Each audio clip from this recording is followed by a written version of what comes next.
all freedom rights are centered around this, with an important principle in criminal law supporting it. Bail is the rule, jail is the exception. Today, that rule has been completely inverted through special laws like Unlawful Activities Prevention Act and the Prevention of Money Laundering Act. The state has created statutory powers against bail, effectively ensuring that incarceration itself is a punishment. One of the most publicized detention has been that of Umar Khalid. He has been an under trial for 7 years. While some of worst kind of offenders, including violent murderers, are granted bail or remissions with remarkable skill.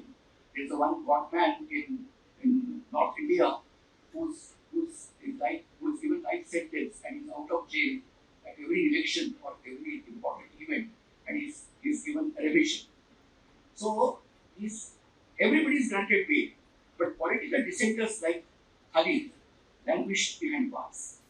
Worryingly, court did not take this matter expeditiously, either adjourning or adjourning the matter or judges recusing themselves or dropping the case from the causes.